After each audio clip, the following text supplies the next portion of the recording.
En el corazón de Guanajuato, entre las calles empedradas y los callejones donde aún resuenan las serenatas estudiantiles, sigue viva una historia que muchos han escuchado.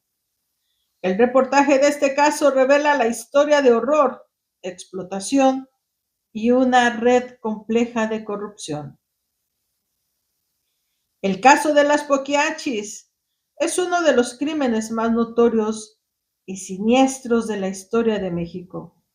Ocurrió en el estado de Guanajuato en la década de 1940 a 1964. Las hermanas nacieron con el apellido Torres Valenzuela y fueron hijas del matrimonio de Isidro Torres y Bernardina Valenzuela, originarios del Salto de Jalisco. La familia González era una familia muy disfuncional. Su padre trabajaba como político para el gobierno porfirista, con el cargo de alguacil, y se mantuvo en el puesto aún después de la etapa más intensa de la Revolución Mexicana, en el gobierno de Venustiano Carranza. Se cuenta que desde pequeñas obligaba a sus hijas a ver las ejecuciones de los presos. Por su parte, su madre era una mujer muy religiosa.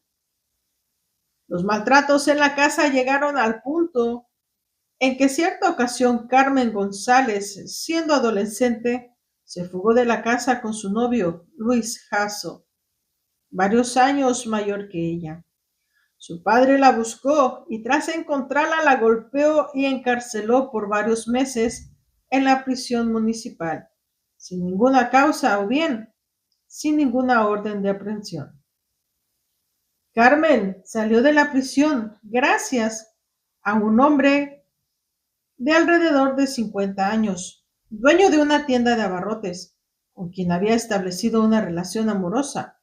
Fruto de esta relación nació un hijo. La familia Torres Valenzuela se vio forzada a cambiar su apellido a el de González para evitar posibles represalias y poder huir del pueblo. El padre se separó de su familia para vivir una vida de fugitivo.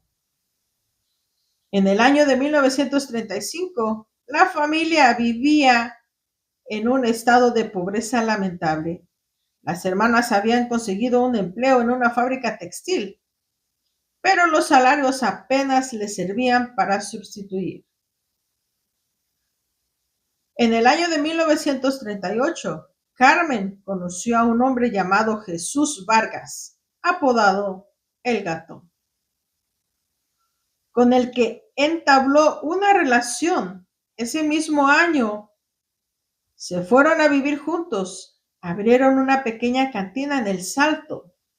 Vargas malgastó las ganancias del establecimiento hasta llevarlo a la ruina. Después de esto, Carmen lo abandonó y regresó a vivir con su familia.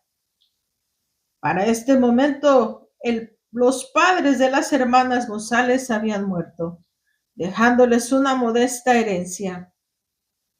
Con este capital, Delfina González abrió su primer burdel, ubicado en El Salto. La prostitución era ilegal en Jalisco, pero la vigilancia para combatir esta práctica era pobre. El prostíbulo estuvo activo por mucho tiempo, hasta que en una riña suscitada en el lugar llamó la atención: el Guadalajara de noche. En 1954, Delfina mudó el establecimiento a Lagos de Morelos, Jalisco, durante las festividades de la feria anual celebradas en el pueblo. Para establecer el negocio, las mujeres contaron con el apoyo de varias autoridades corruptas. Se comenta que entre ellas el propio alcalde concedió los permisos para que este negocio operara como un bar a cambio de los favores de las mujeres. Este lamentable caso ha sido objeto de reportes, libros y películas. Las hermanas Delfina, la mayor y considerada la líder, controlaba la administración y tomaba las decisiones más duras. María del Carmen trabajaba de la mano con Delfina, ayudaba en la organización de los burdeles, se libró de la cárcel ya que ella falleció en el 1949. María Luisa Eva, más discreta, pero participaba en la elección, selección y vigilancia de las mujeres. María de Jesús, la mayoría de las veces solamente se registró y fue la más sumisa y menos involucrada, aunque igualmente fue condenada. A lo largo de más de 2 décadas operaron una red de burdeles en los municipios de Lagos de Morelos, Jalisco, y San Francisco del Rincón, Guanajuato, en una finca llamada Rancho del Ángel. El apodo de Poquianchis no fue exclusivo de ellas. En el Bajío se utilizaba para referirse a las mujeres que reganteaban burdeles. Sin embargo, el sobrenombre terminó identificándolas de por vida hasta hoy en día.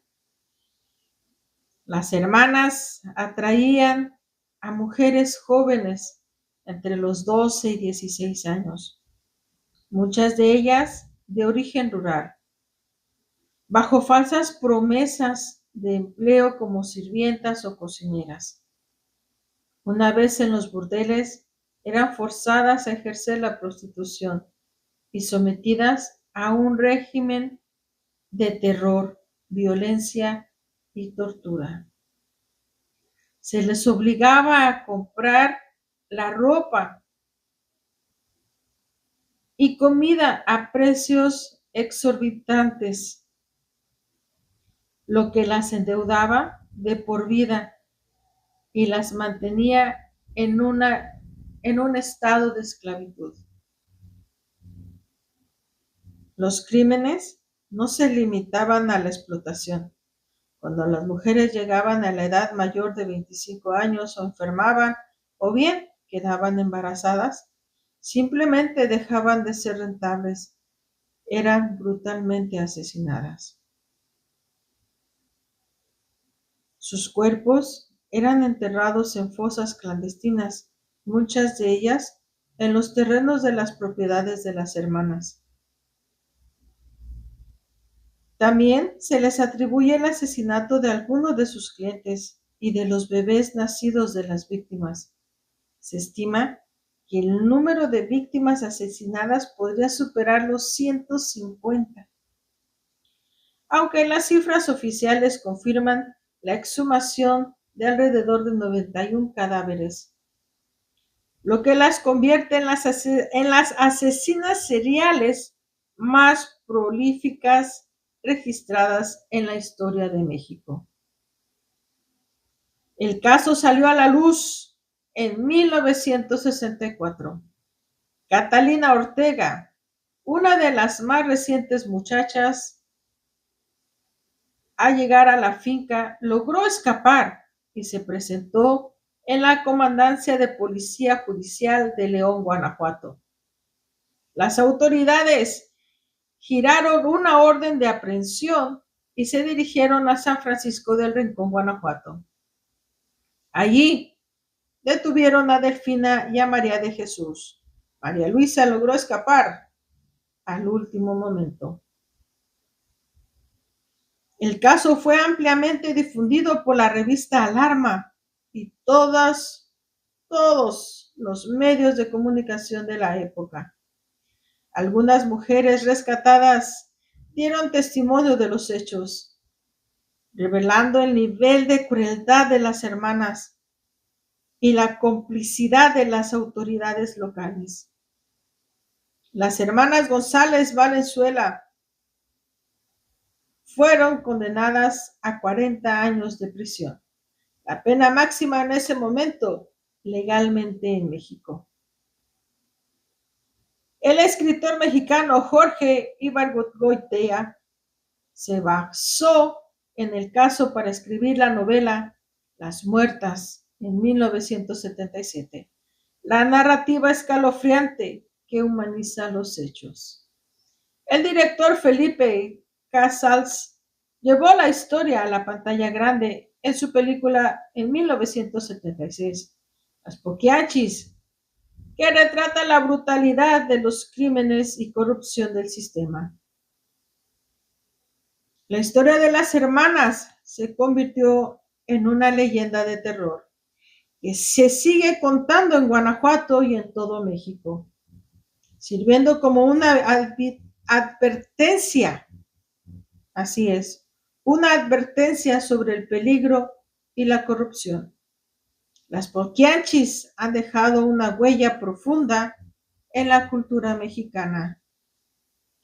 Esta recopilación de datos es un recordatorio de un oscuro capítulo en la historia de México, que expuso la brutalidad de la explotación humana y la facilidad con la que la impunidad puede corromper al sistema.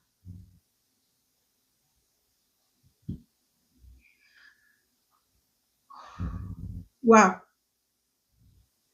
Sin palabras, más hoy en día en la plataforma de Netflix se lanza una serie acerca de este tema.